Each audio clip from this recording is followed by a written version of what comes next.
Bajaj Engineering Skills Training Center, or BES, was set up to build state-of-the-art centers with world-class laboratories to enable hands-on skilling of thousands of young people, making them competent and employable. The center bridges the skill gap and reduces the challenges faced by students during the transition from academic environs to an industry setting. The facilities that have been created under BEST are world-class, that provides truly an immersive learning experience for all sorts of trainees, thereby improving their employability and productivity at workplace. This facility is state-of-the-art and one of its kind. The 6-month program targeting engineering graduates and the 4-month program for diploma holders blend academic learning with practical exposure. The curriculum has been designed to provide extensive hands-on training in niche and emerging technologies. Designed by the industry for the industry, this program comprises 4 modules on cutting-edge technologies like mechatronics, motion control and sensor technology, robotics and automation, and Industry 4.0 and smart manufacturing. The course encompasses fundamentals of electrical engineering, electronic engineering, hydraulics, pneumatics, along with software training in software. It further builds on these fundamentals to application areas such as PLCs, industrial sensors, process control, advanced training in programming and operating different robots and cobots for various industrial applications. The All India Council for Technical Education, AICTE, has approved the training programs for engineering and students equivalent to the learning outcomes and credits for the final semester courses. I am currently pursuing Best Training Program at SASTRA, Tanjavur. This course expanded my placement opportunities by giving me theoretical as well as hands-on experience in the subjects that's completely new to me, like robotics and automation, hydraulics and pneumatics, etc. With this, now I got placed in IP Rings, Chennai, thanks to the BEST Center for making me the best engineer. The BEST initiative by Bajaj Auto promises to equip engineers with the right tools and competencies and create the next generation of technically sound workforce to suit the future of the manufacturing sector. The success of students in placements and the positive feedback that we have received from the recruiters is a testimony to the quality of skilling and training that is provided at the Bajaj Engineering Skill Training Center at SASTRA. I'm glad that this BEST Center at SASTRA is turning out to be one of the best skilling and training centers in the country.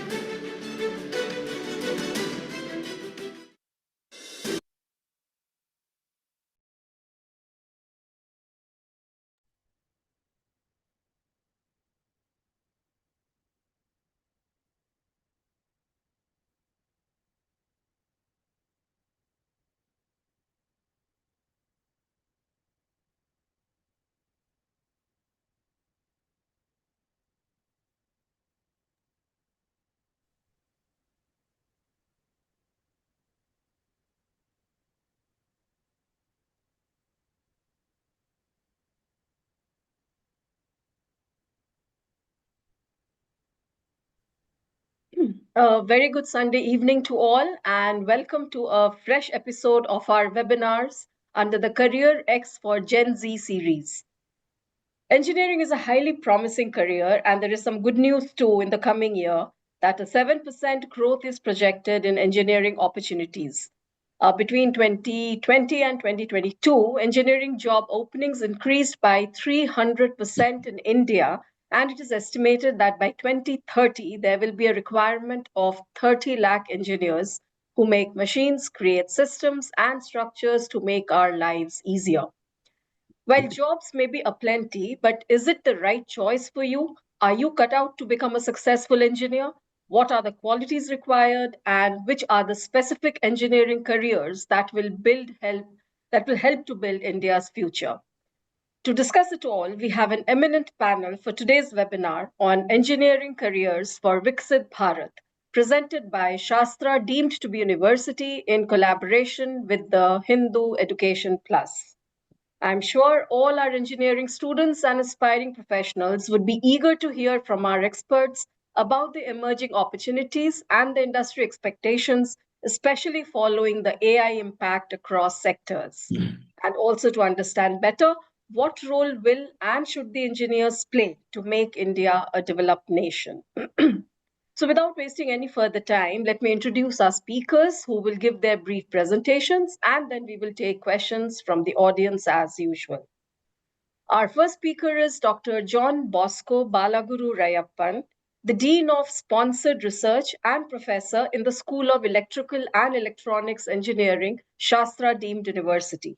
He completed his MSc, specialization in electronics, and PhD degrees in physics from St. Joseph's College, Bharatidasan University, Trichy in Tamil Nadu. He worked as a lecturer in St. Joseph's College before joining Shastra Deemed to be University in 2003. In his current job, he helped establish and leads the Nanosensors Laboratory, supported by research grants from DST, DBT, DRDO, Ministry of Energy, and Shastra. His research interests include nanosensors, biosensors, flexible electronics, and IoT. In addition, he has been coordinating the semiconductor activities at Shastra, and so far he has published more than 385 research articles in peer-reviewed journals with 14,454 citations and an index of H index of 59. His contribution also includes one book, 15 book chapters, and 150 conference papers. He has mentored 16 PhD scholars and 60 master's students and is currently supervising 6 PhD candidates. Dr. John's innovation portfolio includes 15 patent filings with 6 patents granted, which also includes 1 US patent. He is also the co-founder of 2 startup ventures, the N Warehouse Private Limited and Redoxtronics Technologies. So Dr. John's presentation is on the core engineering areas with special focus on semiconductor and electronics manufacturing. A very warm welcome to you, Dr. John, and it's over to you. Thank you very much for your kind introduction, ma'am.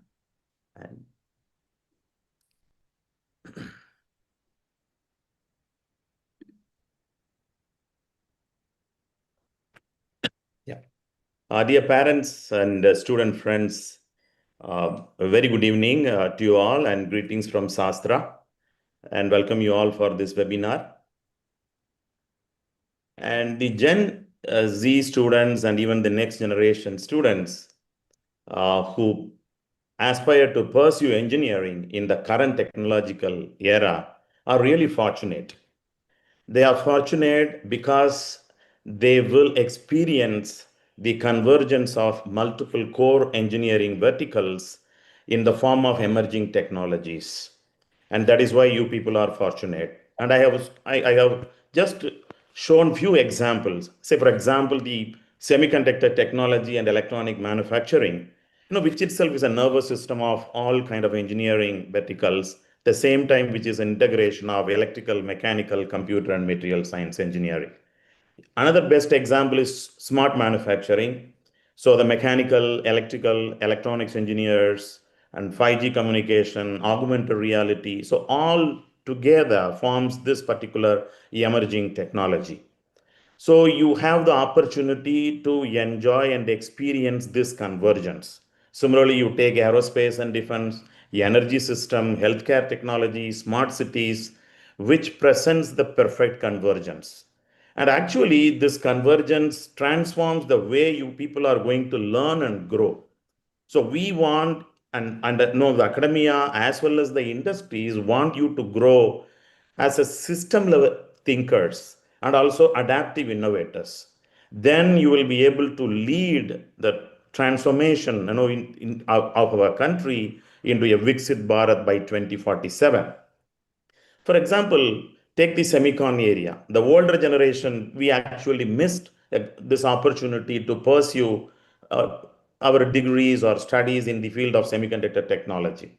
But now you have a great opportunity.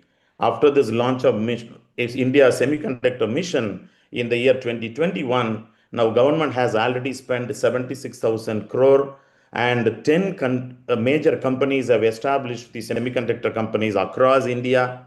And the huge gap is actually the requirement of talents.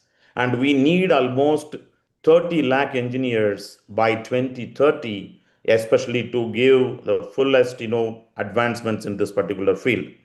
If you look at this particular field, this field itself is having four major verticals.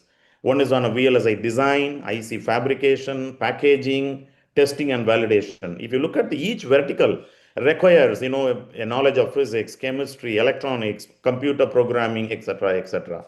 And we need actually engineers to develop these skill sets. And even today, 25% of the design manpower is actually for the whole world is from India. So, and similarly, the electronic manufacturing, which is growing at a huge rate, and by 26, 27, this is going to grow by $300 billion.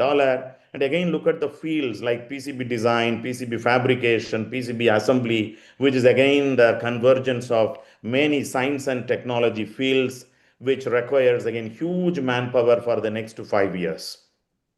And this embedded system, now using this electronic manufacturing systems, if you develop the embedded systems, which finds applications across fields, whether you take healthcare, consumer electronics, manufacturing, energy, where we need to develop a smart system, which will be integral part of these vertical applications.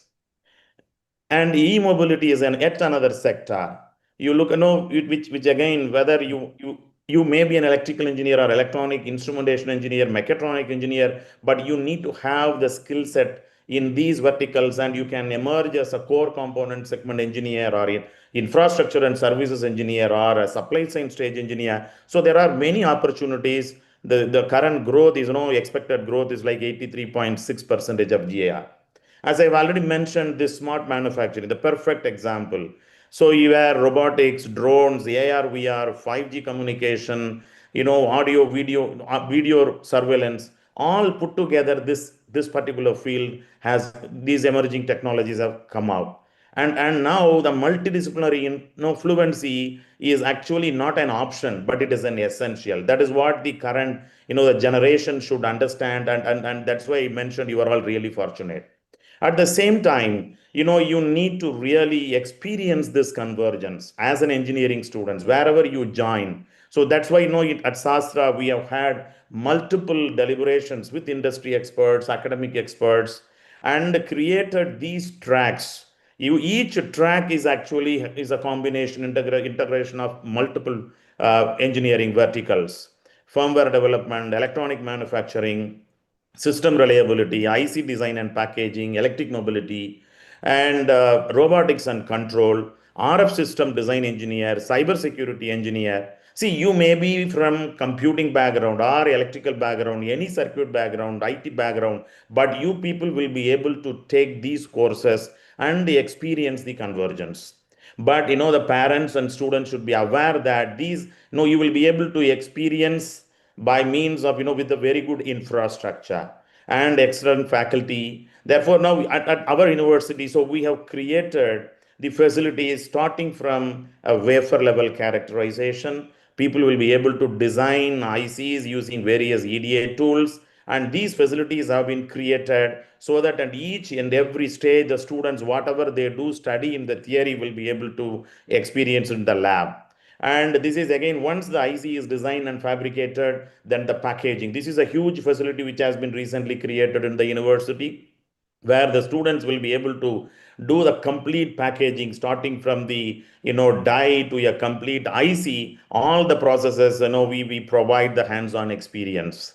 And again, once the IC is done, when we go for a system development, as an electronic engineers, or any kind of engineers, since the electronics is a nervous system, now the entire subsystem and systems can be designed by these facilities. So we provide the complete, experiential learning for this particular vertical. Once the product is being developed, we will have to see that they satisfy all the standards, and also whether they clear all the reliability testing standards, so that it is entire process, entire product development process, from fabrication, testing, validation, and also whether it's a very high end of testing, pre-compliance, just so that you will, after testing all these things, your product is almost ready to go to the market.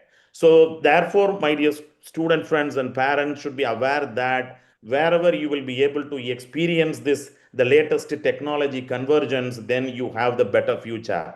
And not only that, the industry interaction. So the students should get the exposure in the industry. So we have more than 150 industries, collaborations with these industries. Therefore, the students can go and get the industry experience. That is very important. Not only that, traveling across the country, across the globe to other countries. So that will help a lot for the students, to visualize, to experience what is the real world, in addition to the theory, what they do in the class and lab, and practicals in the lab, but also a real world experience while they travel. So I wish you all the best for the students, and to select the branch which you love, and I invite you to experience and whatever you do love. Wish you all the best. Thank you. Thank you, Dr. John, for that very informative and positive outlook. We move on to our next speaker, Mr. R. Narayanan, a senior partner and head of education and skill development at KPMG India, one of the big four accounting firms. He has a bachelor's degree from Tyagarajar College of Engineering, Madurai, and a postgraduate diploma in management from IIM Bangalore. He has also completed a professional leadership coaching course from Harvard Business School. Mr. Narayanan is a member of the KPMG Global Steering Committee for Education Sector and South Asia Leader for International Development Advisory Services. With more than 30 years of experience in management consultancy and industry, he has also worked across South Asia, ASEAN, Middle East, Europe, and African regions. Apart from education, he has experience across financial services, consumer markets, technology and infrastructure, spanning multiple solution offerings, such as in business strategy, process and performance improvement, organization and change management, systems and IT strategy.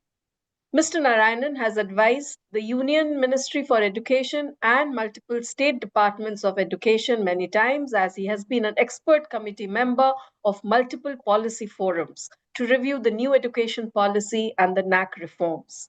He is in the board of studies of some leading universities as well.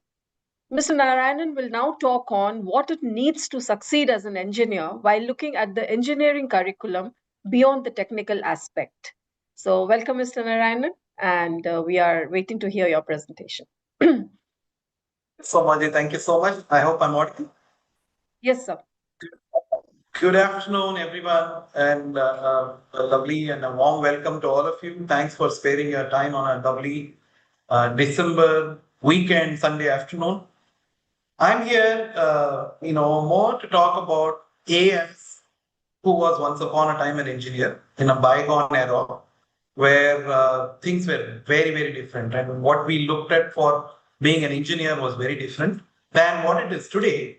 But what is more important is, what is it like to be an engineer in future? We're talking about Viksit Bharat, which is about 20, 25 years from now. And all of you, the students who are a part of this call, who are looking at your careers, are going to be building, shaping this next 25 years. You are going to be the architects of Viksit Bharat. So it's very important for us to know, what does it mean to be an engineer, in case you want to be an engineer, to build this Viksit Bharat for us. Viksit Bharat, as you know, is the developed India by the year 2047, which also happens to be our centenary year of independence. Now, what does it mean? Well, first we need to take a call on what is engineering, and do you want to be an engineer? And if you want to be an engineer, what are certain things that you should look at, right? And you have everyone in the family, friends, including people like us, telling you about this is what happened in engineering, this is what we used to do. And there are many corporates who come and say, this is what we are doing. All that is fine. But what does it take to be an engineer of tomorrow? right? And I'm going to speak a little about that, and then we'll see how much we can spend some time on question answers and other stuff. But before that, what is this Viksit Bharat all about? Why are things going to be different? Why do you want to be different at all? Engineering is, for all you know, is one of the oldest professions, and people know about engineering. What is going to change? There are certain things that Viksit Bharat brings in. One is a clear infrastructure development. You would have seen in the past few years, there is a very rapid growth in infrastructure, be it in cities, be it in transport, be it in trade.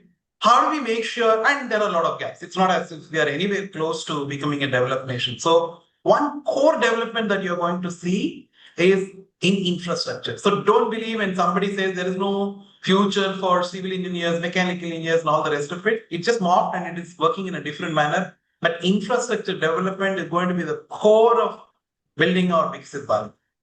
Second, now the software innovation. All your previous generation, the likes of me, have grown on an era where software led the revolution, right?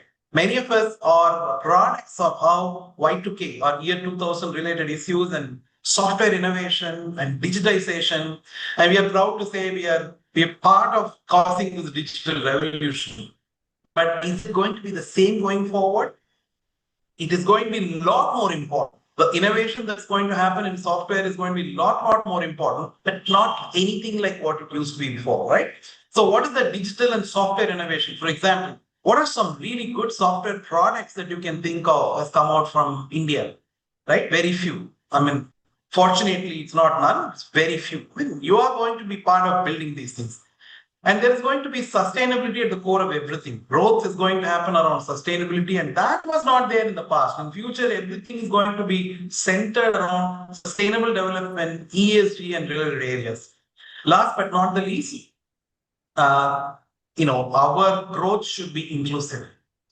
We cannot take only a part of India forward, right? And Viksit Bharat is going to be how do we build an India that is inclusive in nature? And there's going to be a lot of emphasis on this one, both from the government and from the corporate perspective.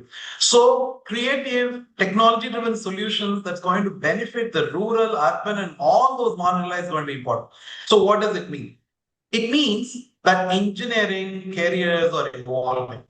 It's going to be very different. Technology is going to be at the core of what you're doing, right? Take sectors. I'll spend a minute on sectors. Banking.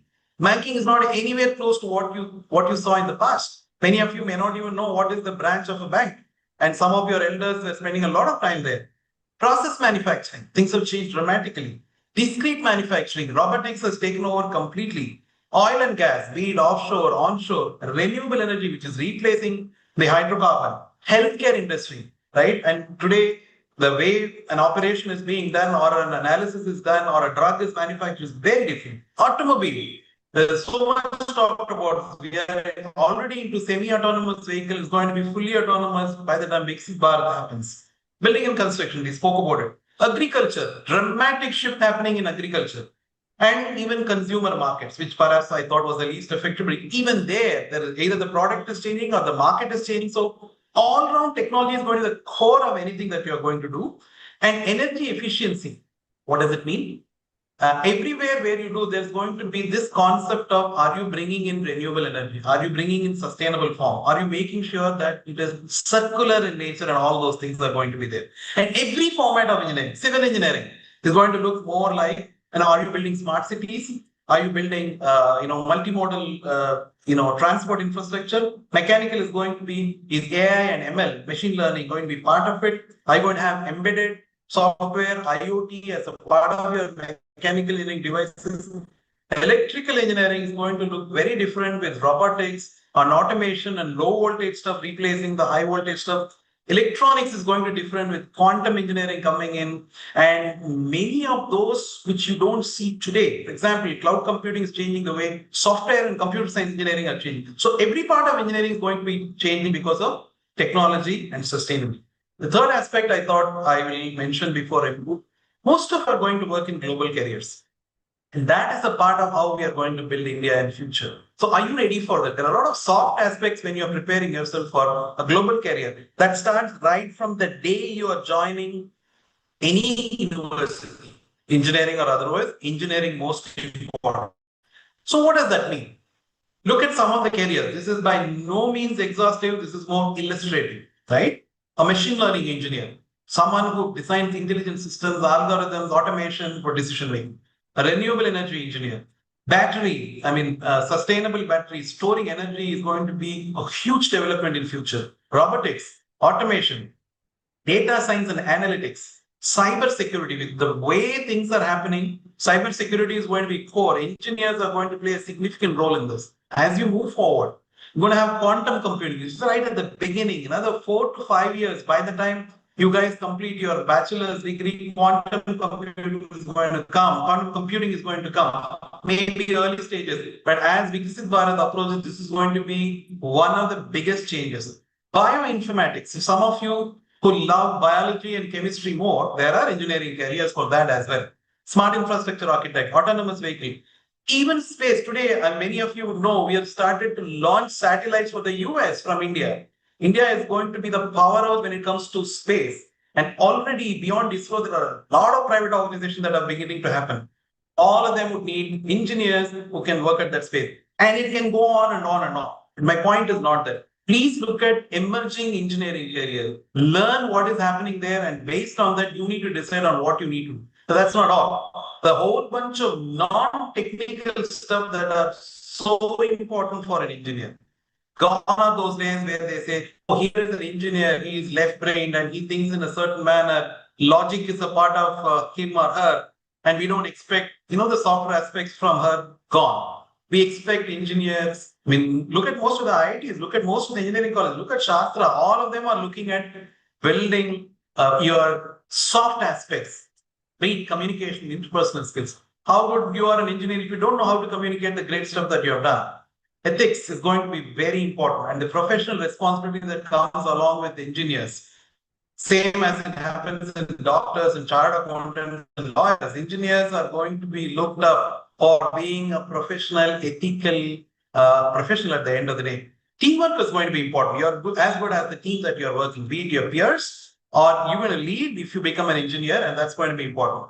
And gone are those days where you think you do 4 years or another 2 years of postgraduate and you think learning is complete. Not at all. Nothing can be far from truth.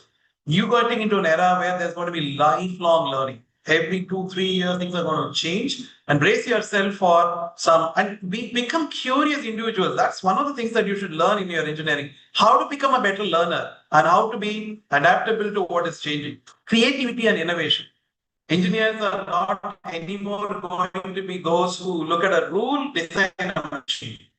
Right from the design, the creativity, the innovation is going to be expected of an engineer. Engineers are changing. And last but not the least, and this is very important, as somebody who's going into a stressful job, emotional intelligence and resilience is going to be very important. After having everything else in the right place, if you are not one of those stable individuals. So why I'm saying this here, because as you embark on your careers, please look at some of these things and look at institutions that will give you a space to, practice some of these non-technical skills and other aspects also, because they are going to be equally important for success in engineering careers. So let me kind of close by saying, what is it that you need to do at the moment? Look at academic courses. Select those courses. I just gave an example. It could be anything. If you are more, like I said, oriented towards physics. Remember, engineering is nothing but an application of science. It depends on what is the science that attracts you, and the application of science will lead you to what kind of courses that you should select. It could be renewable energy. If you are strong in mathematics, it could be data sciences. If you're strong in biology, it could be bioinformatics. So choose your course. Make sure you get into an institution that has hands-on experience. You cannot be in a cocoon for 4 years and expect to be a bright engineer. You need to go to a place which helps you actually access industry, give you exposure to industry, get people in industry to come and interact with you and things like that. Stay updated on online courses. Online is going to be an integral part of your life. When I say online, all I mean is it need not only be classroom, beyond classrooms. Online could be your own institution. Online could be outside. Please keep your eyes and ears open for continuous learning. And last but not the least, make sure that the softer skills that I mentioned there are something which are a part of your learning. I believe like Dr. John Bosco said, you are at one of those times which is very, very exciting. If you give me a chance, unfortunately that can't happen. I would love to be a student at this stage in one of the engineering institutions, because all that I thought can be done, here is an opportunity for you to do. So please go ahead, look at the options, make the right choices in terms of institution, in terms of career, and all the very best. Thank you, Mr. Narayanan, Back to you, for Saurabh. explaining things in such a simple manner. Our third speaker, Ms. Anamika Tiwari Chatta, is head of HR Staples India, a hub of innovation, engineering, and operational excellence.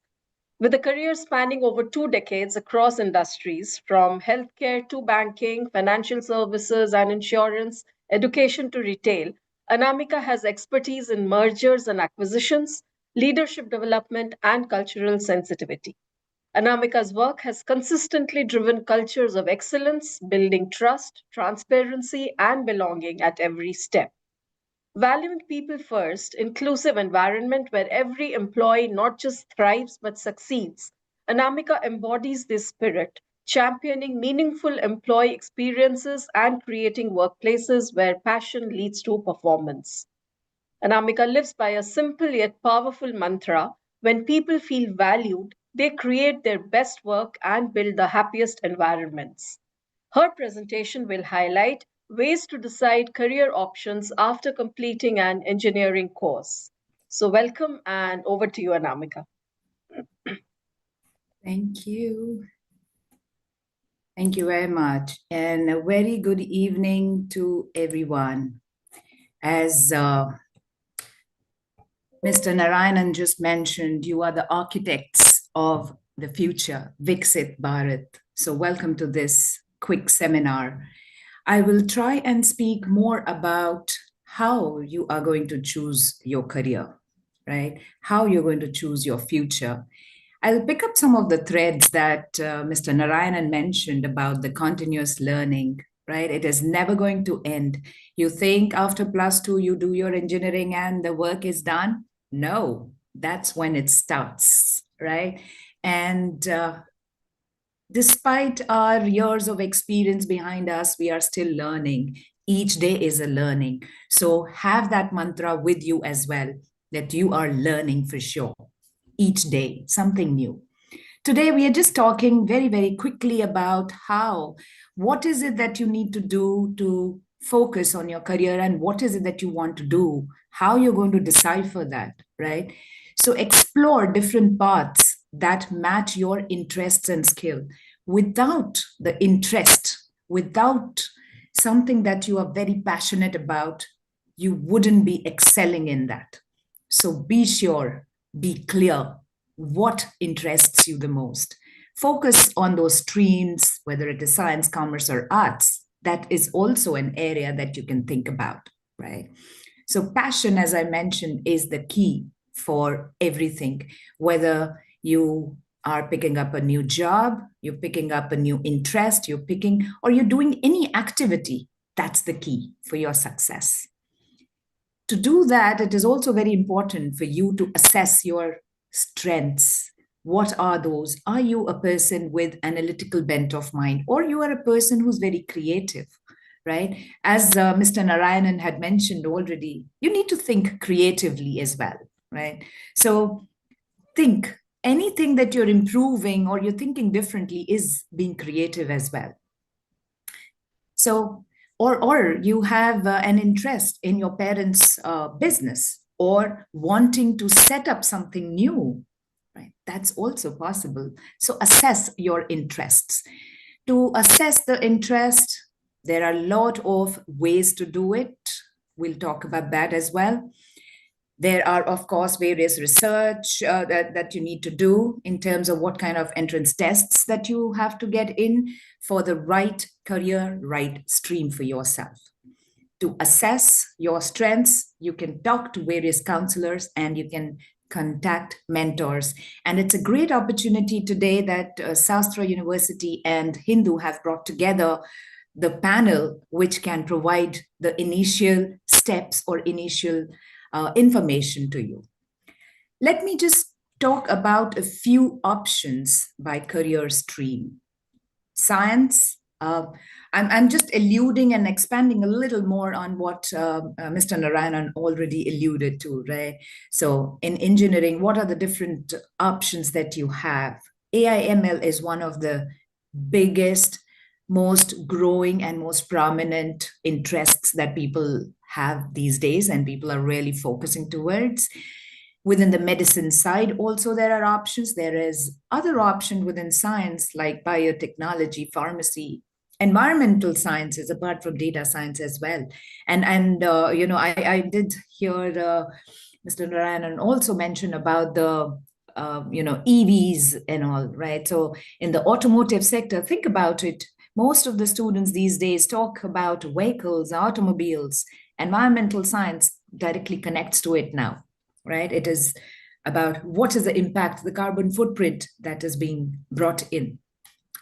So apart from that, there is commerce side as well. Whether you want to be a CA, CS, take up BBAs or any MBA path, get into the investment banking, again, a very, very lucrative career. Humanities, of course, is another area, whether you take up journalism, mass comm, designing, hotel management, psychology, or law, right? So these are various streams, and within streams, these are some of the career options that you have. With this, we move to the decision making. How do you take the decision? That's the most important thing. There are multiple pathways from different exam perspectives, different ways of coaching, and different colleges will provide you all this.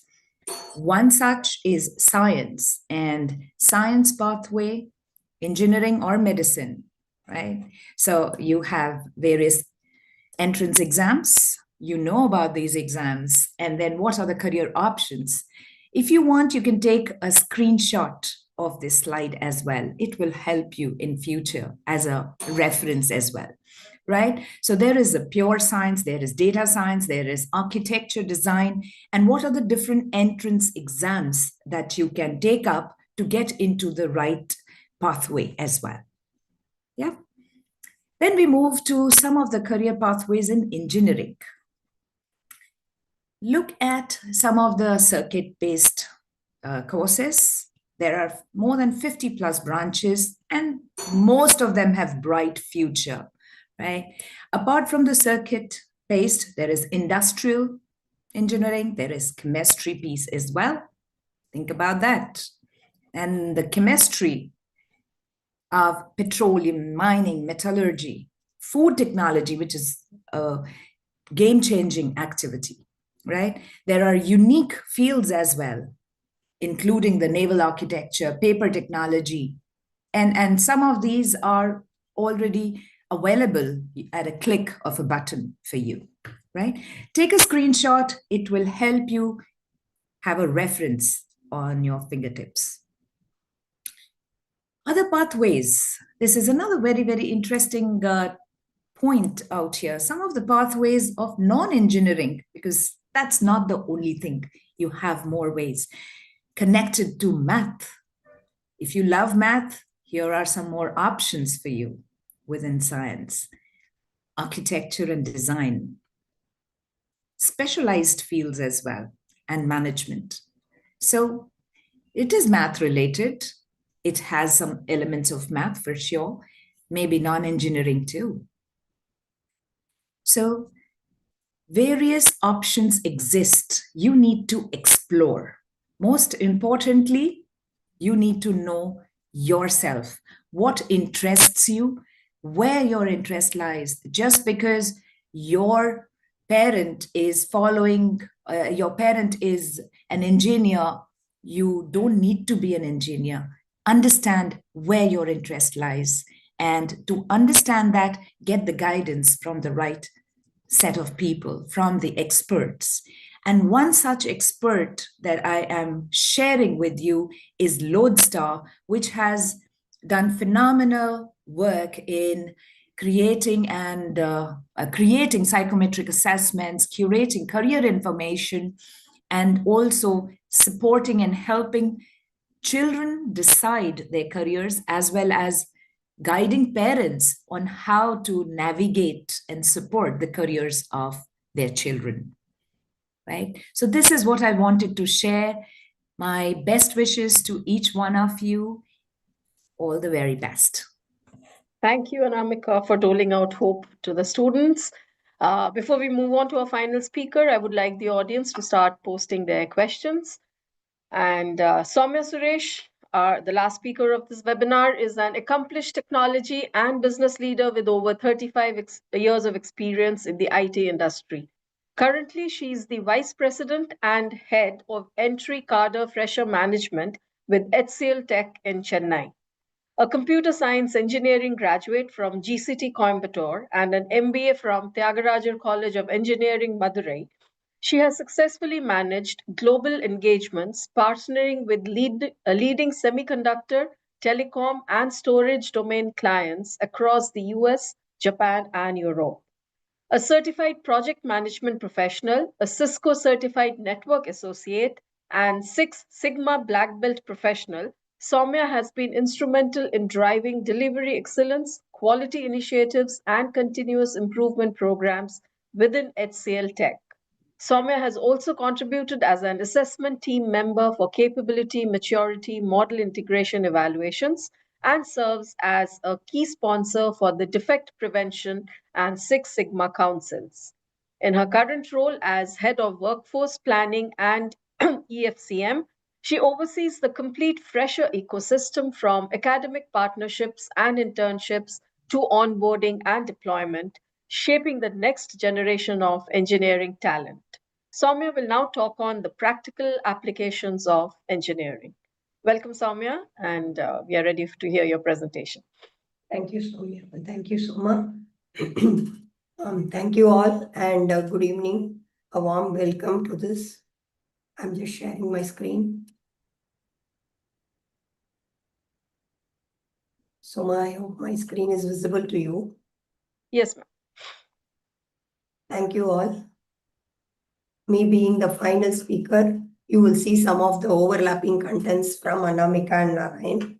However, the guidelines and the rules of the game remains the same, whoever tells it, right? So with that, the first thing is the career planning is something which is very important, and it has to start right from the day you get into your school, right? So the important aspects of career planning, if you look at it, aligning your interests and skills, right? In our days, I think the earlier speakers also highlighted, we only had two choices. One is either engineering or second one is medicine. And the choice of which path to take was decided by our parents, right? So these are the two things with which, but today there is a lot of interest, there is a lot of choices available. Then setting realistic objectives. Objectives has to be set for us to succeed, not for us to explore or challenge ourselves and fail. So it is important you set a realistic objective for yourself, whichever domain which you are interested in. I am bringing in the point domain because engineering is the base for us is domain. Gone are the days that you read engineering and then you go to the industry and learn the subject. Now it is more of an integrated engineering. When I tell that, suppose if you get into if you work for a industry, if you get into a software, for example, if you're working for banking, you need to know the domain. If you're working for biomedical, you need to know the domain of the biomedical sciences. So set realistic objectives. And also the third important is look at the job markets, right? Which means it is not that something will fade out and something is booming, but you need to understand the short term, the 3 years to 5 years, which are the markets which are going to boom, and then get into those kind of market spaces. While we speak about the career planning, there are tools of how you can take care of it, right? Career assessments. Take some assessments for yourself to check which one will suit your analytical skills, your reasoning skills. Job shadowing. There is a lot of online and there is a lot of industry visits which is available. You need to visit to understand which one will interest you. Look at online platforms where you have the job postings, the career advertisements, and then decide. And also there are also AI-based interview systems. So look at all these areas for you to decide which one will suit you the best. Engineering, I think both Anamika and Narayan highlighted, it is an application of both science and maths. And also problem solving is one of the important things, which not only for engineering, but everything is important. But for engineering, it is a mandatory skill and innovation. Nothing is permanent. Change is only permanent, which means today, whatever is booming has become an history tomorrow. People were talking about cloud computing, and today they are talking about AI/ML. Tomorrow it can be something else. So technological innovation, you have to be more creative and innovative for you to choose an engineering path. Core skills, analytical thinking. You have to start thinking analytically, problem solving, creativity, and also teamwork and communication. One of the things in engineering is it is always a team which wins. If you are become a marine engineer, you are on a ship, then there is a crew. You have to work as a crew if there is a problem. So teamwork and communication is very important attribute for you to become an engineer. How do I choose the right specialization? Assess your personal strengths. If you are aligned towards medicine,